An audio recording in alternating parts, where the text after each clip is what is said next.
numa tarde fria qualquer, uma mulher entra em um pub e diz que não tem dinheiro para pagar pela bebida. O garçom fica sensibilizado com essa situação e oferece a ela uma xícara de chá. Disse, é por minha conta. Começa aí uma história que termina em perseguição e polícia. Se você assistiu a série que está viralizando na Netflix, Bebê Rena, você sabe da cena que eu estou falando, sabe do furor que essa série virou. E se você não assistiu, essa entrevista pode conter spoiler, porque a gente vai falar sobre o crime que a Marta pratica, que é stalking, mas a gente vai falar também sobre essa história que é real. E eu estou recebendo aqui Daniel Bertelli, que é especialista no assunto, advogado criminalista, já esteve aqui na casa outras vezes para falar de outros assuntos e agora vem aqui falar sobre essa série que é mais que ficção, né, Daniel? Exatamente. Seja bem-vindo, viu? Muito obrigado. Obrigado, Mari, mais uma vez. Estar aqui com vocês sempre uma alegria. A gente pode tirar um pouco da discussão do caso prático e trazer um pouco a discussão mais ampla, que eu acho que ela para o público ela é mais educativa, né? Eu acho que essa é a intenção realmente, não só a gente discutir, né, esse caso concreto, mas tirar dele lições que a gente possa aplicar, né, na prática. Então, acho muito importante. Agradeço sempre a oportunidade de vocês aqui, que vocês abrem as portas para a gente. É a gente é que agradece demais. Vamos descolar um pouco da Netflix? Vamos para o Código Penal. Vamos lá. O que é stalking? Vamos lá. Eu vou pedir licença para todo mundo aqui para ler, né, o Fique à artigo vontade. 147A, né, do Código Penal. Porque eu acho que esse é o primeiro ponto, né? Quando a gente importa muitas vezes essas figuras criminosas, a gente importa ela com a terminologia, né, inglesa, né, ou francesa, ou espanhola, ou italiana, ou até mesmo do latim. E a gente esquece de traduzir para o grande público, tá? Stalking nada mais é do que perseguição. E no Código Penal ela foi nomeada como perseguição, tá? Então, se você abrir o Código Penal no Chrome, no navegador, e procurar perseguição, você vai achar um 147A do Código Penal. Ele diz o seguinte: o crime é perseguir alguém reiteradamente e por qualquer meio, ameaçando-lhe a integridade física ou psicológica, restringindo-lhe a capacidade de locomoção ou, de qualquer forma, invadindo ou perturbando a sua esfera de liberdade ou privacidade. Quer dizer, veja que é um crime que ele permite 3 formas, né, de resultado e que são considerados todos eles, né, invasão, uma perseguição que ela invade a privacidade ou restringe essa liberdade ou ameaça a integridade física ou psicológica dessa pessoa. Ali, até onde eu assisti a série, e eu não vou dar spoiler porque eu assisti só até o 3º episódio, então não sei que fim que vai dar, mas assim, até onde eu vi, né, ela invade, né, essas 3 esferas, colocando ele em risco, mas reiteradamente. O principal ponto que a gente vê aqui é a reiteração, né? E esse crime aqui no Brasil, diferente do que a gente vê e do que seria o comum da gente imaginar, ele não precisa decorrer necessariamente, como na série decorre, de uma relação em que ela quer ter uma relação afetiva com, né, o ator, né? Ela chega no pub e tenta forçar para que essa relação aconteça entre eles. Tá. Então, aqui no Brasil a gente não exige. Vejam que na minha leitura não teve absolutamente nada, né, que falasse assim, após o término de um namoro, ou após um fora na balada, começou a perseguir. Não, essa perseguição pode acontecer entre vizinhos, entre amigos, entre colegas, entre desconhecidos, entre até mesmo, que a gente até discutiu um pouco antes, a depender, isso é muito delicado porque tem a liberdade de imprensa, mas até mesmo um jornalista pode cometer esse crime perseguindo alguém que ele está ali fazendo aquela figura do paparazzi, né? Sim. A depender de como ele estiver atuando. De repente, uma né? história investigativa, ele quer a história a qualquer custo. Exatamente, exatamente. Então ele começa uma perseguição pessoal dessa pessoa, isso pode configurar esse crime, né? E esse crime está em meio a outros que restringem a liberdade, como por exemplo, ali o constrangimento ilegal. A gente tá num capítulo que trata também do bullying, do cyberbullying, né? A gente está num capítulo que trata até mesmo do cárcere privado, né? Então veja que ele é uma figura meio que intermediária ali, né? O direito penal foi tentando adequar para essa conduta específica de perseguir não ficar totalmente descoberta. Mas quando eles trouxeram, eu acho que é um acerto do legislador, né? Porque ele não trouxe vinculado à existência de uma relação anterior. Então, autor e vítima não precisam ter uma relação afetiva anterior, como tem, por exemplo, nas questões de violência doméstica, né? Existe um certo nuance de relação afetiva anterior, ou coabitação. Aqui não precisa. A perseguição pode ser feita por qualquer pessoa contra qualquer pessoa. Né? Daniel, o crime stalking, né, passou a ser visto como crime, considerado crime, em 2021 pelo Código Penal. Mas, como a gente está dizendo aqui, isso já acontecia antes, muito antes da internet existir, né? Porque a gente fala stalking, de repente a gente visualiza uma coisa compulsiva no Instagram, mandando coisas. E você está dando exemplos que indicam que isso já acontecia antes, né? Com certeza, com certeza. A gente já tinha atitudes que importunavam as outras pessoas e que muitas vezes eram resolvidas por outros ramos do direito, por exemplo, um processo na área civil, né? Ou até mesmo quando a coisa descambava para uma ameaça mesmo, né? Então, nesses pontos, ou até mesmo um pouco antes, a gente tem importunação sexual, né? Pode ocorrer até mesmo uma situação de estupro. Então, isso são crimes que são ali, que vão estar mais ou menos na mesma esfera, né? Mas a depender dos resultados e das atitudes, a gente transita de um para o outro, ou até mesmo comete os dois ao mesmo tempo. Então, esse crime, ele já aconteceu. O que ele não tinha era ainda uma definição completa pelo Código Penal. Agora, o Código Penal deu a distinção efetiva para ele, falou, está aqui, a conduta é essa. É o que acontecia antes, com a questão de ou o sujeito estava praticando um estupro ou ele estava praticando uma contravenção penal e no meio não havia nada. Aí surge o tipo penal da importunação sexual, que é um tipo intermediário, que é aquele sujeito que praticou uma atitude libidinosa, mas que não é tão grave quanto o estupro, mas ele ficava com uma resposta muito branda, porque uma contravenção penal ela vai ter pena de detenção, é uma coisa muito simples, e ficava desproporcional. A vítima ficava desvalorizada nessa relação. Inclusive, eu acho que a série assim, ela traz 3 pontos centrais de discussão, pelo menos na minha visão de advogado criminalista, assim, a gente vê 3 pontos. O primeiro, colocar, né, o homem como vítima, né, numa série onde a gente está tentando a todo esforço e falhando, né, colocar a mulher na potencialidade de assumir protagonismo junto de nós homens. A gente não conseguiu ainda, mas a gente continua tentando.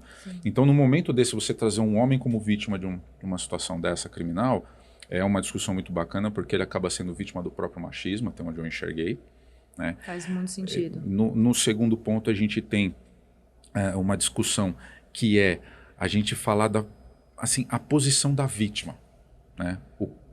Uma coisa que é um tabu tremendo entre os criminalistas, entre os estudiosos da criminologia, da vitimologia, que é, fala, a vítima colaborou para o crime?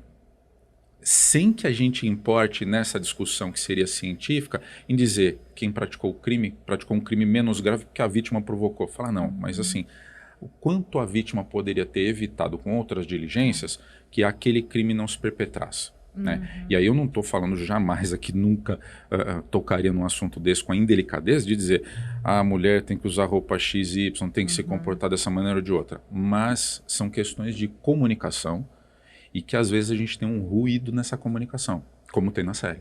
Né? Ou você começou brilhantemente anunciando que ofereceu um chá gratuitamente e ele entendeu como um pedido para casar e viverem felizes para sempre.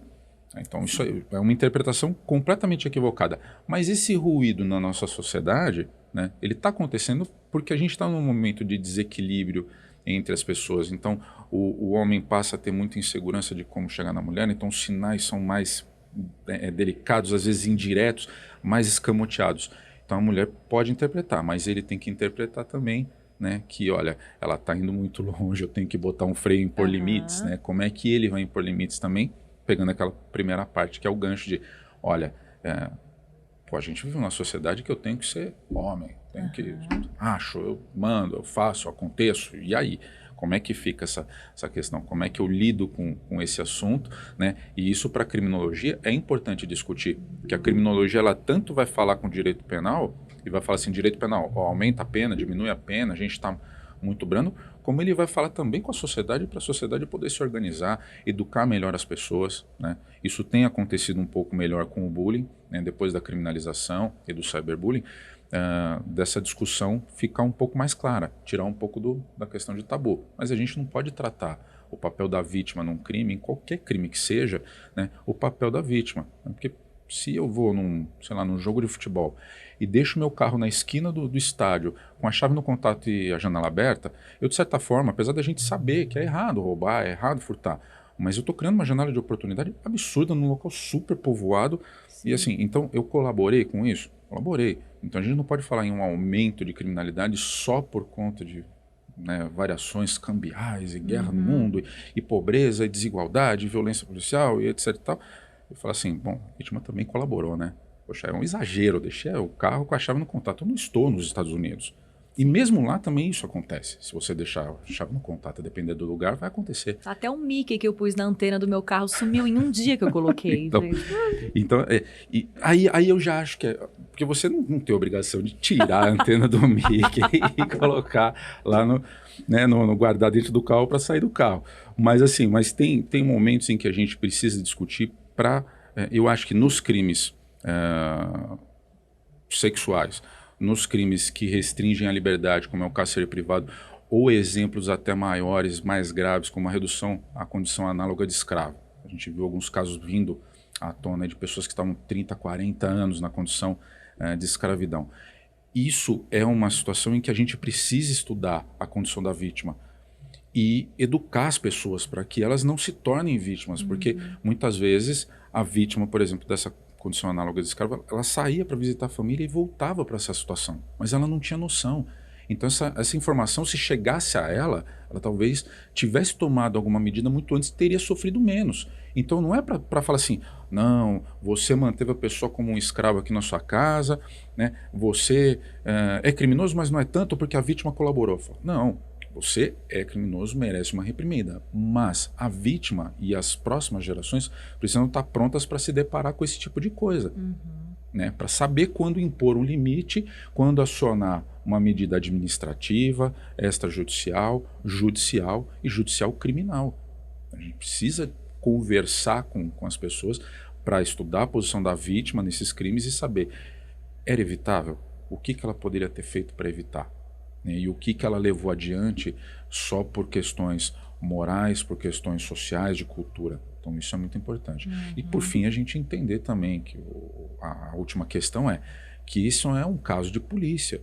Sim. Isso é um caso de polícia. A pessoa precisa de um tratamento estatal, né? Porque escalou para um momento em que não havia mais por onde você, pelo menos até onde eu vi, né? Eu enxergo tanto crime de stalking, persegue, né? Manda diversos e-mails para ele, diversos, eu não estou falando de, né, 10, 15, né? Muitos. É muita coisa, é absurdo. Eu, assim, de sexta-feira no escritório, eu costumo trocar mensagens com os meus clientes para passar um relatório semanal do que aconteceu em cada um dos processos. Então eu informo a todos os meus clientes. Eu não troco aquela quantidade de mensagens, né, com todos os meus clientes. Né? Eu não troco nem com um, nem com todos na somatória. Eu não chego a trocar tanta mensagem assim. Então é uma coisa completamente desproporcional. Né? Então eu acho que esses são os 3 pontos de discussão assim, que são importantíssimos para a série. Né? Para a gente entender também que aquela situação não é uma situação caricaturada, mas é uma situação real. Sim. E se está fazendo tanto sucesso é porque tem bastante gente que se identifica com ela. Né? Muito. E você tocou num ponto que me fez lembrar um aspecto interessante, que o Donnie, né, que é o personagem, que inclusive foi um nome que o Richard Gere deu, mas na verdade foi ele mesmo que passou pela situação, ele quem criou a série, foi ele quem passou por esse crime de perseguição. E logo no primeiro episódio, aí não vai ter spoiler, porque você assistiu e muita gente talvez tenha assistido. Ele chega e quando o policial pergunta, mas por que você não denunciou antes? Ao longo dos episódios, a gente vai entender por que ele ainda não foi, mas existe uma coisa aí chamada vergonha por ele ser um homem. Mas como assim? Você deveria agradecer, tem uma mulher correndo atrás de você? E ele pega um e-mail ali e fala, mas olha aqui, ela mandou um e-mail escrito, acabei de comer um ovo. E o policial diz, o dia que você me trouxer uma ameaça à vida, você volta. E ele fala, puxa, verdade, acho que ele tem razão. E ele volta.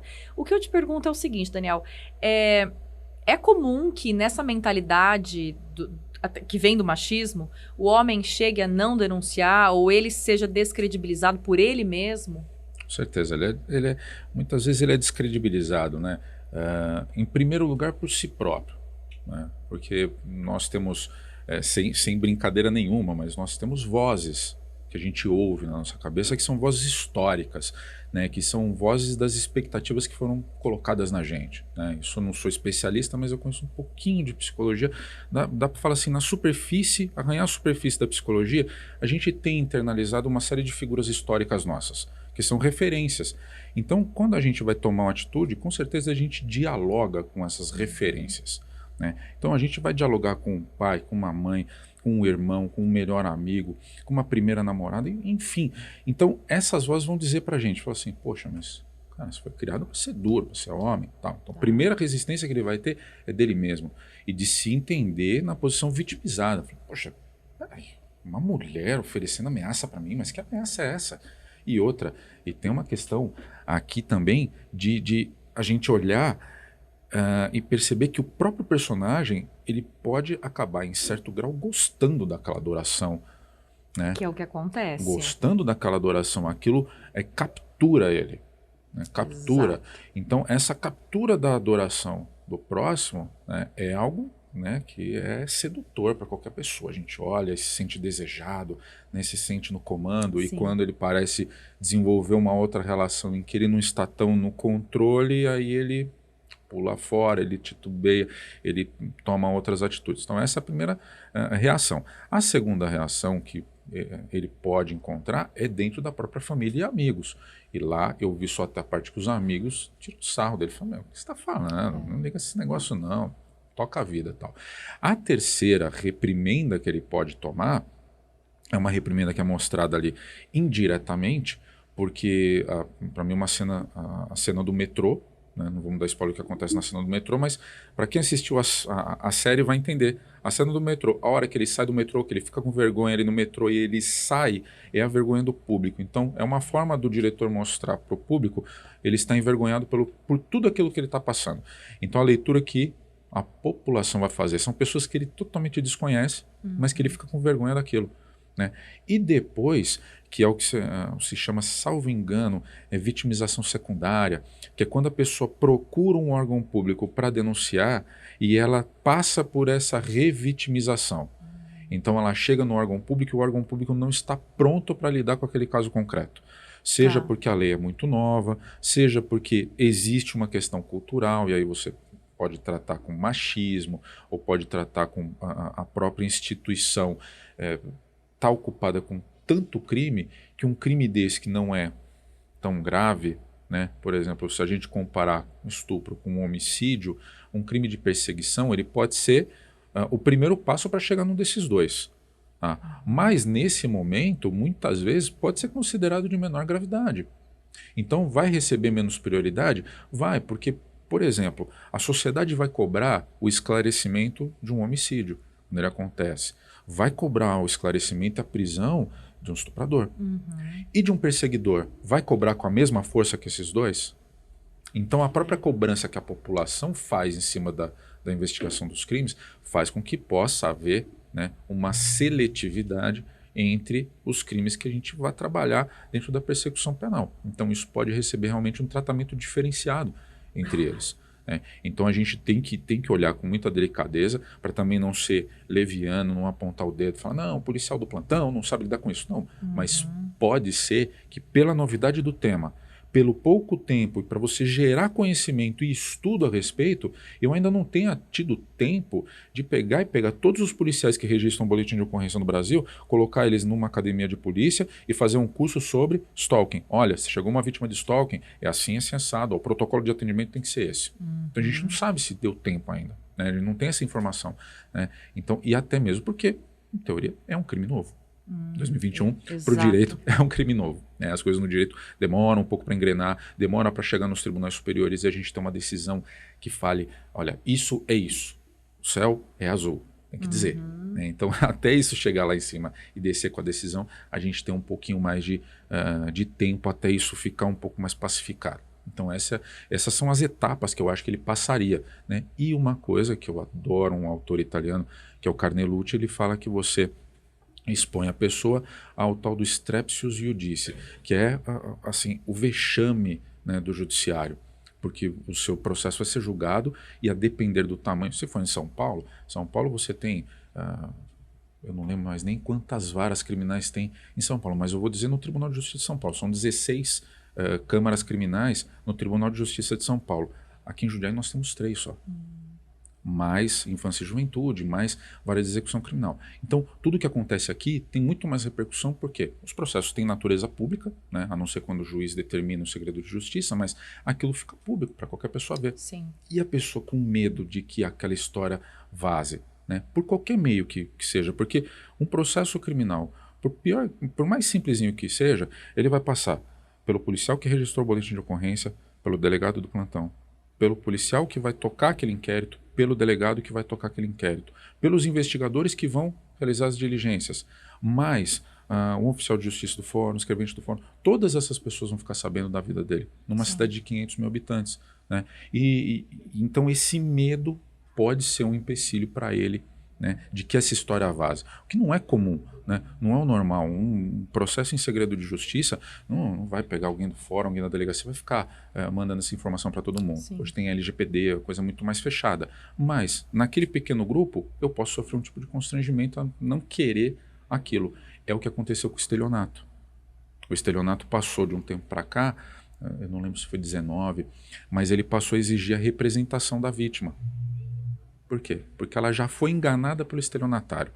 E aí ela vai ainda passar por toda essa revitimização e ter que expor o como ela foi ludibriada para entregar um bem dela para o estelionatário. Sim. Então, veja, isso aconteceu, né? E a gente tomou essa atitude em relação ao estelionato. Né? E aqui no stalking a gente tem também esse receio. Né? Será que eu vou registrar? E principalmente, vítima homem. Se a vítima for homem, aí a coisa é muito mais grave. A própria mulher já vai se questionar.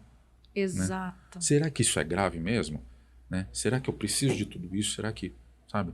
Mas às vezes precisa. Porque às vezes esse é um primeiro passo, é um crime de passagem para um crime muito mais grave. Eu ia questionar isso. No âmbito do direito criminal, né, da sua experiência, sua, dos seus colegas, né, seus pares, o stalking, ele representa uma boa quantidade de casos? É uma coisa comum? É incomum? O quanto chega para vocês? É isso que eu ia falar. A gente tem uma... Antigamente se chamava de cifra negra. Eu vou mudar o termo aqui, né, mas eu vou usar como cifra obscura. Tá. Porque é uma cifra que a gente... que não chega aos registros, não se torna processo, não se torna um caso. E muitas vezes, quando existe um primeiro registro de ocorrência, por exemplo, esse caso que eu tive na terça-feira trata justamente de perseguição. Né? Um cliente que me procurou, ele é vítima de perseguição, né? E ele me procurou para que eu desse uma assessoria para ele. E ele, no caso, né, ele registrou e no boletim de ocorrência foi registrado como perseguição. Então, isso é mais difícil, porque muitas vezes vai entrar como ameaça, uma injúria, uma difamação, uma calúnia, mas não entra porque, no primeiro momento, às vezes a gente não percebe o quê? A reiteração. A reiteração a gente percebe na investigação. Ali é que se pode perceber e, inclusive, provar que existe reiteração. Porque daí eu vou juntar lá 75 mensagens de e-mail ou de WhatsApp, mensagens em horários indevidos, né, ligações telefônicas, né, sequenciais, né, um monte de mensagem na caixa postal. Então isso tudo você vai provando durante. Só que às vezes isso começou com registro de ameaça, de injúria. Tá. E aí durante a investigação a gente muda, né, e vai catalogar esse crime como outra coisa. Mas ainda assim, novidade do crime e as pessoas ainda com receio de registrar algo que parece tão simples. Né? Parece tão... é uma coisinha boba. Bloqueia ele no WhatsApp, sabe? Bloqueia ele no Instagram. Não responde, deixa lá, entendeu? E de outro lado também, a lei não vai trazer pra gente assim, olha, a partir de 17 curtidas nas fotos aqui no Instagram, aí é stalking ou não é. Exato. Não tem esse limite, né? A gente não sabe. Essa perturbação é muito subjetiva também, né? Muito. De repente você pode pensar assim, poxa, o cara mandou foguinho aqui nas minhas fotos 30 dias seguidos. Ou então, gente, o cara tá me mandando foguinho todos os dias. Isso está me incomodando. Exatamente, exatamente. E aí a gente tem que verificar qual foi a dinâmica, porque eu acho que isso é algo muito difícil hoje, porque o direito penal ele está entrando demais nas relações humanas, né? Então, a própria aproximação, né, de um casal que tem interesse mútuo, às vezes ela fica um pouco obstada. Putz, será que eu estou invadindo muito? Será que eu não estou invadindo? Né? E do outro lado, será que a pessoa está invadindo? Ou será que está sendo só meio sem noção? Né? Será que eu estou exagerando também? Será né? que o cara é sem noção? Será que... Deixa eu ver aqui se eu já mandei para ele, falou, não quero mais. Ó, meu, putz, para de reagir nas minhas fotos aí e tal. Né? E ou seja, você começou numa medida administrativa com ele, olha, dá uma parada, dá uma segurada aí porque tá demais. Né? Agora, se a pessoa também não colocou, né, é aquele ruído de comunicação que a gente falou. Como é que a gente vai descobrir se a pessoa está gostando ou não está gostando? Né? O simples silêncio, será que ele é interpretado? Como é que essa pessoa interpreta o silêncio? Ou será que eu tenho que... Né, eu não vou exigir que a pessoa ande com uma placa aqui, ó, estou disponível para relações, assim, assim, assado. Né? Mas de outro lado também, a pessoa que não quer, que está se sentindo incomodada, ela tem que fazer a leitura e dialogar consigo mesmo e falar assim, será que eu gosto desse fanatismo por mim? Será que eu estou disposta a ter isso, né? A trabalhar dessa forma as minhas relações? Ou eu quero uma relação sadia? Né? Sim. Então, eu acho que a gente tem que conversar, porque a lei estaria completamente equivocada se ela estabelecer um limite duro para isso. Né? Tem que ter essa leitura individualizada, até para que a gente não cometa uma injustiça. Porque vamos pegar o exemplo de dois vizinhos, e um está constantemente reclamando, faz apontamentos lá todo dia no livro de reclamação. Então ele vai no livro do condomínio, reclama de barulho, reclama que o carro está fora da vaga, reclama de tudo. E aí você vai apurar aquilo, não tem nada a ver. Bom, a primeira coisa seria, olha, notificar o próprio condomínio dessa situação que está acontecendo, você como suposta vítima, para tentar frear aquele vizinho. Se ele não parar, uma notificação extrajudicial, já vem um negócio ali. Aí veio a notificação extrajudicial, o cara olhou e continuou, aí olha, uma ação civil, continuou, aí uma ação criminal. Aí buscar realmente a polícia e falar, ó, tá vendo que nós já demos todos os freios, colocamos todos os limites que eram possíveis e imagináveis. Só que como que as pessoas às vezes vão fazer? A gente está acostumado a lidar com muitos problemas na base do direito criminal. A gente vai buscar, vai no direito criminal. Não, faz um BO. E não é bem assim. Né? E isso, inclusive, tira a vítima do protagonismo. Porque a hora que fez o boletim de ocorrência, eu entrego para a polícia, tal, a vítima vai dar mais uma declaração no fórum, de repente, na audiência, e ela vai continuar ali, naquele mesmo local de convívio. Né? A não ser que eu peça uma medida protetiva de urgência, mas aí tem uma série de requisitos. A gente está falando de crime de violência doméstica. Né? Agora, se não tem essa relação de violência doméstica, como é que eu vou? Ou se a vítima é um homem? É muito difícil a gente conseguir... Eu pegar a Lei Maria da Penha, que serve para proteger vocês, eu inverter ela e proteger um homem vítima de uma mulher, até mesmo para um juiz vai soar super estranho. Juridicamente seria possível, mas na prática é muito difícil conseguir. Entendeu? Sim. Então não tem como proteger e afastar essas pessoas. Então eu tenho que ir por outros meios. Mas o direito penal está ali e eu acho que ele está invadindo um pouco da liberdade das pessoas. Eu acho que a gente tem um crescimento muito grande de crimes. Sabe? Seria necessário, mas eu acho que é um jeito errado de educar uma população através do direito criminal. Sabe? Eu acho que não é o melhor caminho. Né? Eu acho que é... porque, no mais das vezes, você retira o sujeito da sociedade, põe ele na cadeia, esquece ele lá, dá uma resposta para a sociedade. Aprendemos. Fizemos nossa parte. Não fizeram. Vocês não estudaram por que esse crime aconteceu, não reeducaram esse cara aqui e vão devolver ele para a sociedade marginalizado. Além de tudo, uma passagem criminal. Então, assim... Inclusive, no caso do Doni e da Marta, é uma mulher que visivelmente precisa de apoio psiquiátrico. Não é só uma questão de, nossa, tô gostando de flertar aqui. Ela tem uma questão seríssima de acreditar na realidade que ela criou. Os episódios vão mostrando isso ao longo da série. Por algum motivo, isso faz sentido para ele também, que tem uma falta afetiva.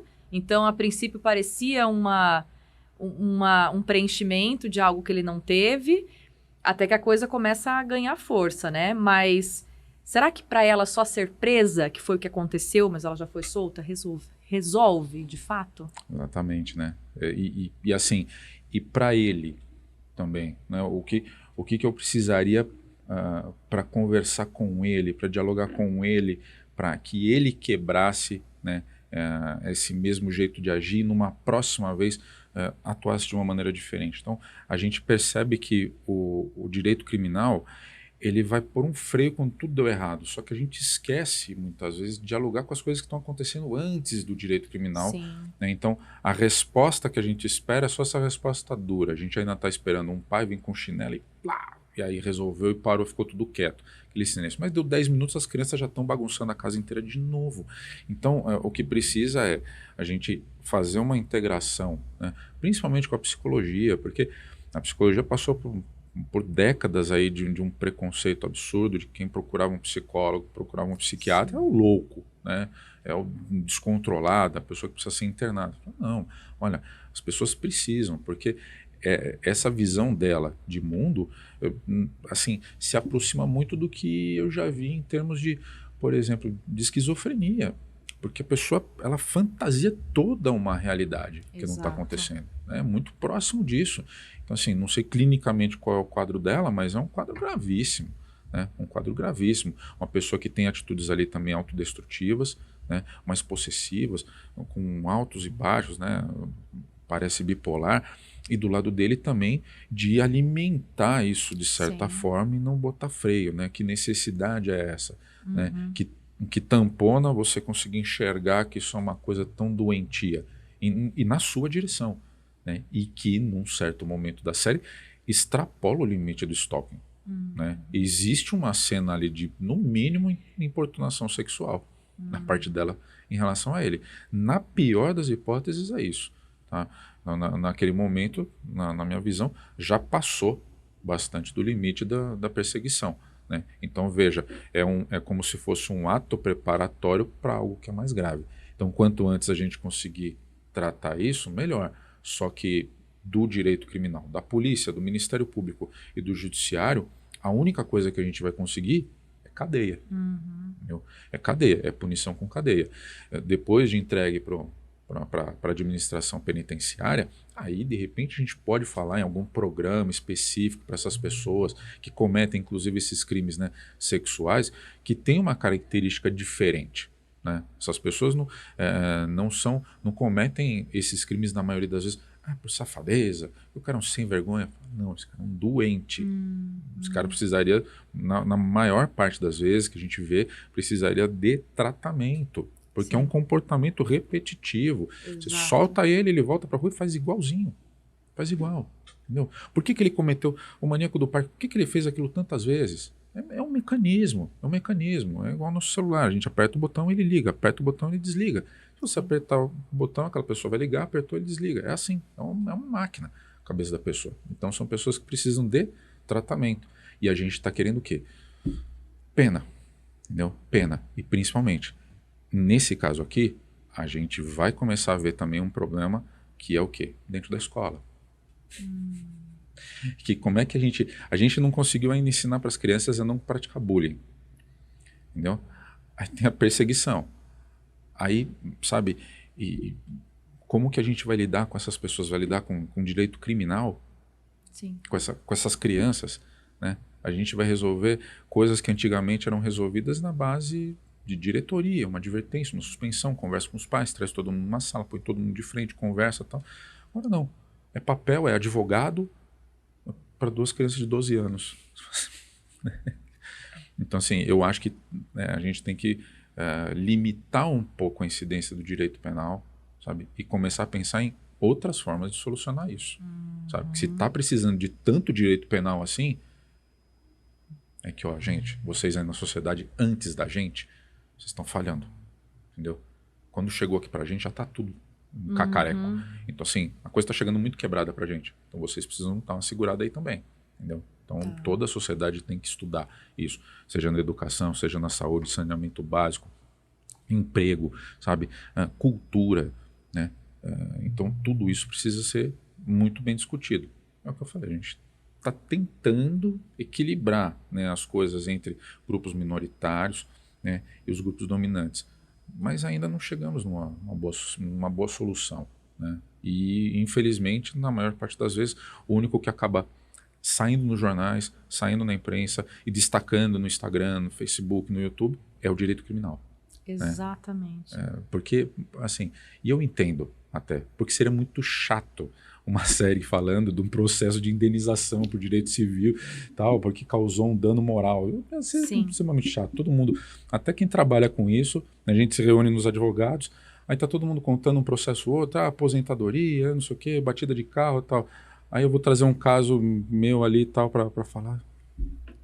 Todo mundo fica assim, que interessa muito mais, né? Ele chama muito mais atenção o direito criminal, mas não deveria, né, ser a principal ferramenta para a gente arrumar as coisas, né? Bom, a gente está entendendo aqui que o stalking, assim como muita coisa no direito criminal, tem uma névoa de subjetividade, abre umas brechas. Mas o que a gente pode orientar, Daniel? Qual que é o cenário em que está instalado, na sua visão, um crime de stalking? E de que maneiras que é possível identificar isso e para quem pedir ajuda? Eu vou começar de trás para frente, a gente volta pro artigo do código, tá, para eu desenhar cada uma das hipóteses e a gente poder entender, né, quando que a pessoa vai realmente precisar de ajuda. Mas eu acho que a ajuda principal, né, são três. A primeira, né, eu diria que uma ajuda psicológica. Por quê? Para ela entender e retirar, né, a culpa pela situação que ela está passando, né, para ela tratar essa questão da culpa, para ela entender melhor e se sentir mais liberta para procurar as outras duas ajudas. Porque se a pessoa está passando por uma situação que é de sofrimento psicológico e ela não consegue lidar bem com a própria posição de vítima, como é que ela vai procurar um advogado e contar a verdade do que está acontecendo, de uma situação mega vexatória para uma pessoa que ela nunca viu na frente, entendeu? E pior, como é que ela vai numa delegacia registrar, que seria a terceira ajuda, né, registrar uma ocorrência a respeito disso com um policial que às vezes ela tem medo de ir na delegacia, nunca foi, não sabe se vai ser maltratada, se vai ser bem tratada, se o policial vai entender, como é que essa pessoa vai chegar lá? Então, assim, seriam três ajudas. Não são necessárias, mas se couber no bolso da pessoa e ela conseguir, seria procurar um psicólogo, entender o que está acontecendo ali com ela, ver se também não é um exagero, porque eu acho que isso é complicado, porque se a gente vai registrar uma ocorrência de um fato desse, eu estou acusando alguém de cometer um crime. Então isso Isso é muito sério, é né? muito sério, é muito sério. As consequências, das pessoas têm uma falsa visão de que assim, o Brasil é o país da impunidade, mas não é. Não é. Quem visita os CDPs, quem visita as penitenciárias, sabe a quantidade de gente que tem no Brasil respondendo por crime, né? O quanto que a polícia prende, o quanto que o judiciário condena, né? E o quanto que, por mais que possa vir toda essa visão, né? Eles fizeram um estudo recente, né, dos julgados do STF. Poxa, o presidente do STF, né, no período que eles analisaram, não concedeu nenhum HC. Zero. Ele analisou se era 170. Zero. Zero. Não aceitou nenhum HC. Então, assim, não concedeu nenhum HC. Então, veja como o direito brasileiro punitivo ele é duro. Ele é difícil de você escapar da punição, apesar de parecer o contrário. Sim. Não é. Ele é bastante duro. A gente tem que ralar muito para conseguir provar que o Estado investigou mal, que aquela pessoa é inocente. É muito difícil. Então, fazer um registro de ocorrência, tá, pode ser um fardo muito pesado. Mas as três ajudas seriam essas, né? Então, psicólogo, procurar um advogado criminalista para explicar para ele essa questão e verificar com ele se realmente, olha, isso aqui já está configurando o crime de stalking, que seria como se fosse um pré-filtro antes de eu chegar. Porque se você chegar hoje e falar assim, olha, eu quero registrar uma queda da escada no meu trabalho na delegacia de polícia, pela portaria que tem da Delegacia Geral de Polícia de São Paulo, você precisa registrar aquele boletim de ocorrência. O policial precisa, ele é obrigado a registrar. Tá. Por mais que aquilo lá não seja crime, né? Mas pode ser que o policial fale, olha, mas isso daí foi crime, tinha alguma coisa quebrada, tinha óleo, tinha alguém pintando, derrubou alguma coisa, tem algum crime do trabalho, alguma coisa assim, para a gente enquadrar aquilo, né? Por que você está querendo registrar? Ele talvez faça esse pequeno filtro. Mas num caso de stalking, se chega uma mulher lá, né, reclamando, falando que está sendo stalkeada, o policial não vai querer impor essa resistência muitas vezes. Por quê? Porque a gente vive num momento em que tudo escala grandemente em termos de discussão, tudo viraliza muito grande. Então o policial vai ficar compelido a fazer o registro. Se for um Sim. homem, talvez ele ponha algum filtro, ele fala assim, você tem certeza? Deixa eu ver o que é que está acontecendo e tal.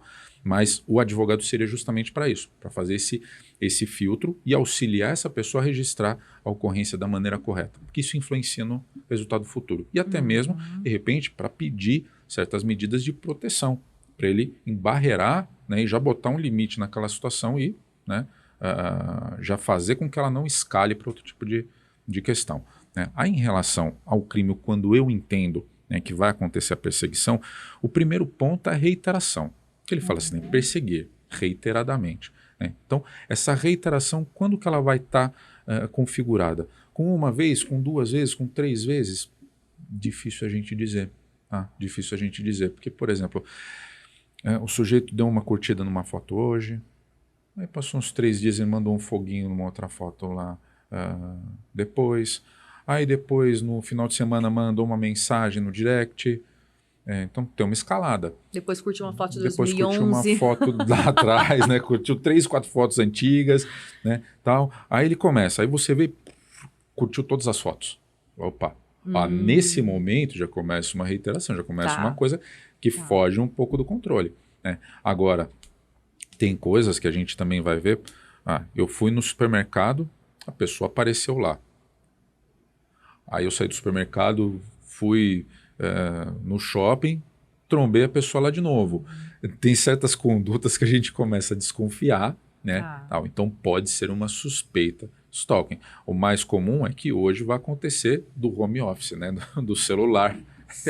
É o home office do stalker, né? Do perseguidor vai ser ele perseguir a pessoa pela rede social. Né? Às vezes ele não vai querer sair de casa para perseguir. Se chegou nesse ponto, já é um alerta amarelo gigante. Né? Se ele já está comparecendo a locais que você frequenta, sabendo a sua rotina, te vi em tal lugar, te vi em tal lugar, te vi em tal lugar. Alerta amarelo. Né? Isso é uma suspeita bastante grande. Né? Para quê? Para tomar uma primeira medida e falar assim, tentar colocar um limite ali administrativo entre as pessoas. Mas se a pessoa também estiver se sentindo amedrontada ou já tiver escutado alguma outra coisa, aí de repente já é o caso de buscar aquela ajuda. Tá? Mas por conta dessa reiteração. E até mesmo porque o próprio código, ele fala o seguinte, ele fala assim, reiteradamente por qualquer meio, ou seja, meio eletrônico, né, pessoalmente, por carta, ninguém vai mandar um telegrama, que manda 75 telegramas para a pessoa, não vai fazer isso, né, mas se é uma pessoa muito dedicada, muito afinco de perseguição, ele pode até fazer, ameaçando-lhe a integridade física ou psicológica. Essa ameaça não precisa ser uma ameaça, por exemplo, no sentido de vou te matar, se você, porque daí é ameaça mesmo. Sim. Tá? Aí é ameaça. Aqui ele está colocando em risco com essa perseguição a sua saúde física ou mental. Por exemplo, ligações durante a noite inteira, liga 7, 8 vezes durante a noite, não te deixa dormir. Isso está te atrapalhando aquele descanso noturno. Então isso pode configurar, sim, um ato de perseguição, porque ele atenta contra a sua integridade psíquica e eu diria até mesmo física. A privação de sono é forma até de tortura. Né? A privação de sono é usada, acho que Guantánamo usava esse tipo de privação de sono para torturar os terroristas para conseguir informações. Então a pessoa fazendo isso, ela está atentando contra a sua integridade física e psicológica.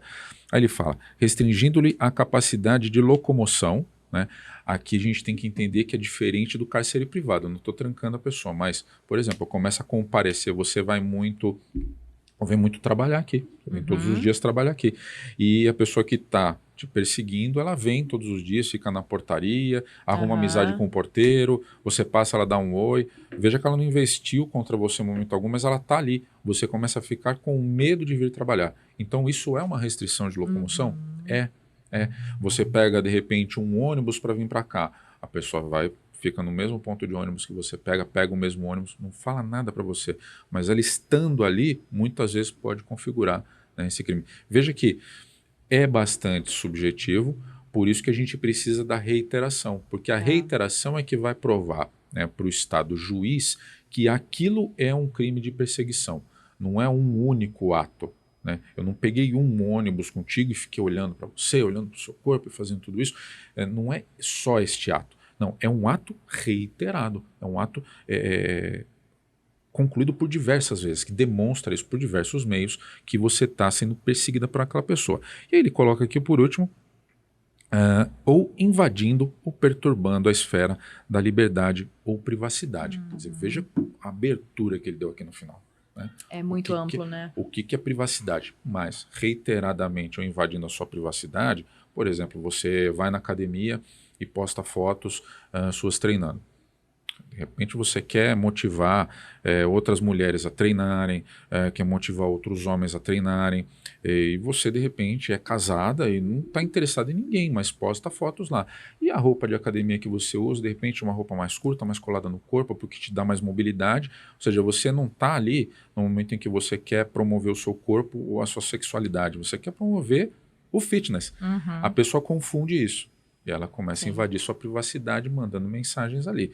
Né? Então, eu acho que nessas situações todas a gente tem uma invasão, né? Mas é difícil a gente estabelecer assim, uma planilhinha, né? Uma tabela, olha, fez tantas curtidas, ou foi em tais lugares, está invadindo, aconteceu isso. É muito complicado a gente querer estabelecer, mas basicamente o que o tipo diz é isso. Tá? Por isso que eu falo que até antes de registrar, ideal, converse com o advogado criminalista. Conversar com o advogado criminalista é um tema novo. Né? Conversar com família é bom, é ótimo, mas a gente que é profissional na área vai fazer a leitura técnica da coisa. O psicólogo vai fazer a leitura técnica do assunto.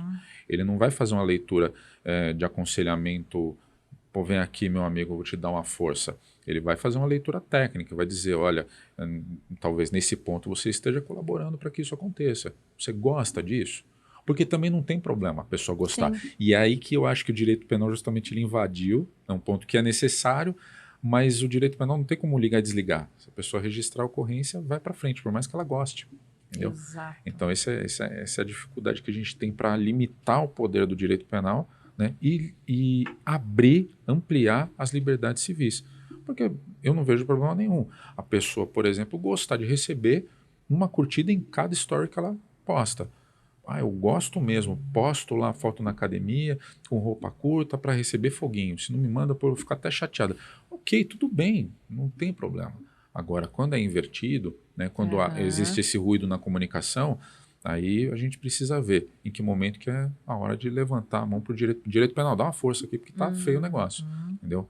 E exatamente eu acho que ajuda a configurar esse crime de stalking quando existe uma negativa ali expressa da pessoa, né? Olha, pare. Pô, legal que você gostou, mas pare. Tá incomodando. Pare. Porque a partir daquele momento, eu entendo que fica muito claro para qualquer juiz que lê aquilo e vai falar assim, pô, mandou 18 curtidas aqui nas fotos, um monte de foguinho em stories e tal. Ela falou, pare, e depois tem mais 12.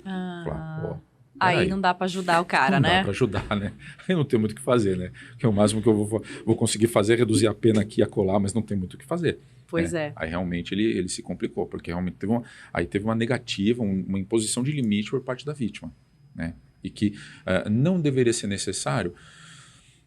A gente pode discutir no caso concreto, mas em abstrato, a imposição de um limite, ela vai dialogar com as formas que a gente se comunica, né? Porque eu posso entender como a moça voltando à moça da série, né? Ela entendeu que aquele chá grátis que o cara deu era, nossa, né? Abertura declaração total, de né? amor platônico absoluto por ela, devoção total.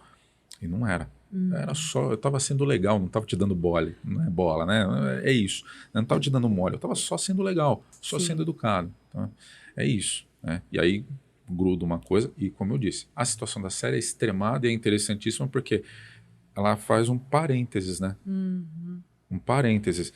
E dentro disso aí você tem um monte de outros casos menos graves, tanto por parte da autora quanto por parte da vítima. Sem dúvida. Né? Vítimas que vão negar, não quer, ou a pessoa continua perseguindo, você faz o boletim de ocorrência. Né? Eu tive um caso ainda quando era policial, que a moça pediu medida protetiva de urgência, o rapaz continuou perseguindo ela, né? Continuou, descumpriu diversas vezes a medida protetiva de urgência, e isso terminou com o homicídio dela, feminicídio. Então veja o quanto a coisa pode escalar. No caso, o stalking era um prelúdio de algo mais grave. Exatamente. Começou com um episódio de violência doméstica, salvo engano, eu não lembro se foi ameaça ou foi uma lesão corporal, um tapa, um soco, alguma coisa assim, e aí escalou para essa perseguição, para os descumprimentos de medida protetiva e terminou com o homicídio da moça. Então, assim, né, veja como uma coisa pode escalar. Com certeza.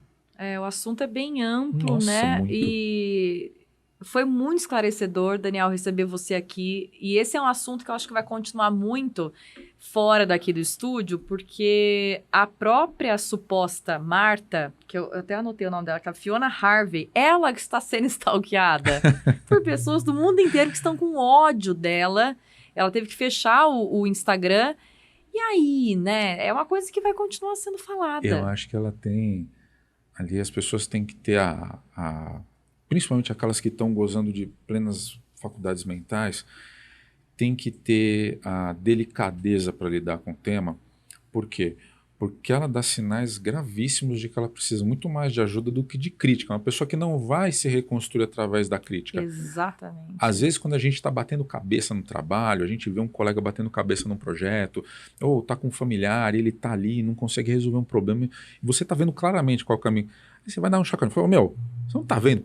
Putz, é mesmo. Mas não é esse o caso. Ela precisa de ajuda profissional. Realmente. Né? Se ela agiu exatamente daquela maneira, ela precisa de uma ajuda profissional muito grande. A crítica não vai resolver nada para ela. Nada. Vai dar mais combustível ainda para ela. Exatamente. Se bobear, ela ainda vai me processar mais um meio mundo aí. Até porque ela diz que ela é advogada. Não sabemos a verdade. A série até desmente, né? Fala que ela teria sido caçada, se eu não me engano, né? Em um momento ela fala até que teria perdido o equivalente à carteira da ordem, né? Se eu não me engano. Sim. Mas assim, né? A gente não sabe se a de verdade perdeu a carteira ou não. Mas certamente pode ter um advogado que vai olhar para aquilo e vai falar, nossa, olha, posso processar um monte de gente se eu fizer um contrato ad êxito com ela, né, que é aquele que eu ganho uma porcentagem da indenização que a pessoa recebe. Ele fala, tudo bem, vem aqui, eu vou fazer para você. E ele pega e faz. E vai ter um monte de gente sendo processada aí.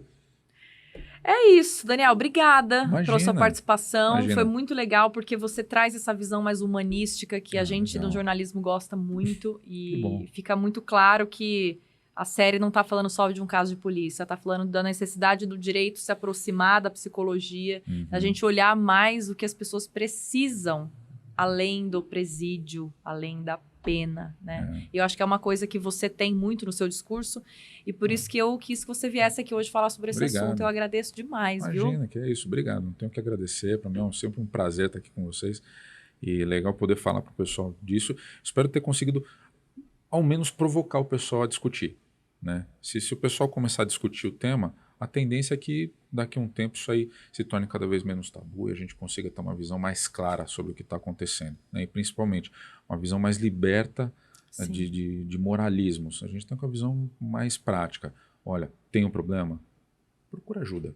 Né? Procura ajuda, imponha limites, você tem todo o direito de impor limites, de buscar ajuda, não é sinal de fraqueza, às vezes é difícil, a gente tem que tem que abrir o coração para outra pessoa, mas às vezes a gente precisa realmente disso para poder chegar num estado muito melhor do que a gente está hoje. Sem dúvida. Obrigada, viu? Nada, imagina. E você aí de casa que ainda não assistiu, assista para vir comentar com a gente. A gente espera não ter dado muito spoiler, mas é um tema importantíssimo. E depois vem contar o que você achou. Deixa o seu comentário aqui nas nossas redes sociais. Até o próximo episódio. Tchau!